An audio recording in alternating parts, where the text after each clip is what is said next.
Welcome, my beautiful friends. Welcome to a new beginning. But before we can get to that new beginning, we have to go through the old and grieving. And this time that we're living in is really the marker for the end of a cycle. In the traditional 13 moons calendar, we are in that 13th moon, that last full moon. Technically, we are just ending 2023 and that entire cycle of change, transition, death that is now leading to rebirth.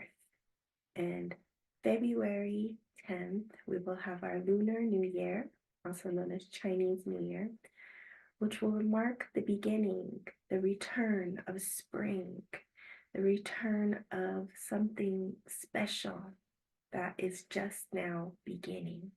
But this last moon invites us to let go, to release, to make amends, to forgive. And unfortunately, during this time, a lot of our dear loved ones, they decide to transition into the spirit world. That marking an end. It could be a pet, a friend, a lover, a mom, a dad, an uncle, an aunt, a cousin, maybe a friend of a friend. But at this moment, we're going to see a lot of our dear loved ones decide to pass on to the spirit world. And with their passing, we are invited to let go, to grieve, to cherish our sacred memories. And the thing about life and death is when a baby is born, it's that fresh new beginning. And when someone departs, it's also a new beginning. But we have to honor the feelings of grief, of sadness, of depression, of anxiety, of overwhelm, and all that comes when our heart opens and we say goodbye. And I invite you for this next full moon to really feel into where in your own life you are grieving, letting go, forgiving, ready to make amends, and bury some things that you don't want to take with you in this new cycle. It's a good time to light a sacred fire, to do a smudging, to pray, to do your offerings, to put up your altars, to really go deeper within and contemplate your next new cycle, your next new moves, and also to see where in your heart you need to let go, to release, to forgive. And the hardest to forgive is always self. Oftentimes it's easier for us to forgive others, but the deeper healing is usually the self. And for this full moon, we can use our tools, crystals, oils. We can go outside. I always recommend go outside. Even if it's dark and cloudy and we're not feeling good, just going outside, getting that fresh air and really taking in the sacredness of this life. This last moon of 2023 is our opportunity to really surrender those things that are holding us back, to reach out to those we love and cherish, and to remember that this life is very sacred, it's very precious. At any moment, we could be gone. So let's love each other. Let's cherish each other. Let's try to make this life the best that we can. Beyond predictions and prophecies and all that good stuff, we are human. We are sacred. We are here to love, to feel all the spectrums of emotions. When I sit with my clients, oftentimes I'll say, remember when we were before this life? You remember that part? We were sitting at a table and we said, okay, we're going to do A, B, C, D, E, F, G. And the question I asked is, are you sure you want to do that? Because when you come into this life, you're going to experience it. You're going to feel it. You're going to have to learn things. You're going to have heartbreak and headaches and pain and suffering. And some of us said, yeah, I want to do it all. I want to do it all. And then we come down here and we forget. And people like me come into your path and say, remember when you said you were going to do A, B, C, D, E, F, G? Oh, yeah. And that's what we call inspiration.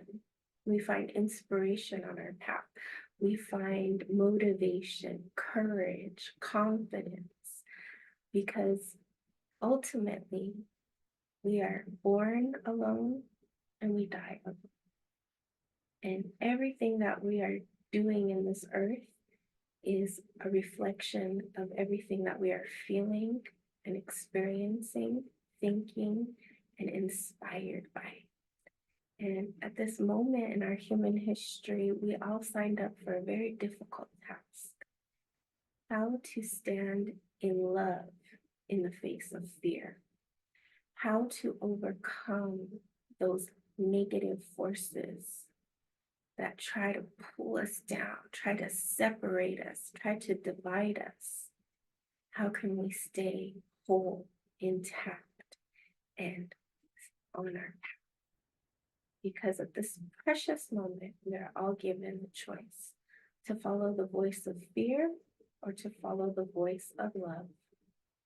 And I hope that you are going to choose the path of love.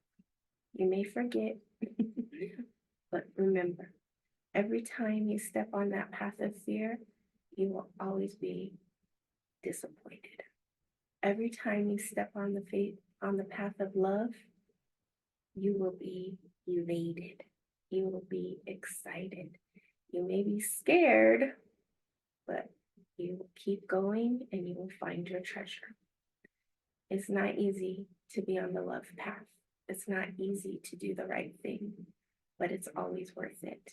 And in the end, when you go into that spirit world, you will know that you did the best you could. And so you will never have to have any regret. In this last moon, I want to just thank all of you for being a part of my journey. I love you all so much. And I'm really praying and sending all of you good wishes and blessings for this next 2024. I'm going to be returning to doing virtual ceremonies and in-person ceremonies as I can. Currently, I'm here in Sedona till the end of February. And so if you're interested in a private ceremony, you can always reach out for a reading. Also, I have 2 ceremonies coming up for this new moon, this lunar new moon. One is virtual on the 3rd, February 3rd, and this will be a special opportunity for us to connect and get you ready for this next new cycle of new beginnings. This dragon year is a once in 60 years opportunity for us to really step into this power. We're going to talk about the upcoming year. We're going to connect to the ancestral realms. We're going to do 3 very powerful meditations and journeys to help you go deeper within your past, present, and future. And we'll see what Spirit has for us. The second offering I have is in Sedona. It's going to be on the Lunar New Year on the 10th on Saturday. We're going to go to a very sacred place where the dragon energy is very much alive. And we're going to do sacred offerings to our ancestors, receive activations, and take a beautiful shamanic journey. So if you want to go deeper and you can come to Sedona, it's going to be a very small group and we're going to have a very powerful opening. So I pray I see you at some point during this new year and keep going on the path of love. And remember that you are never alone. And no matter what the obstacle is, the only way is through, and you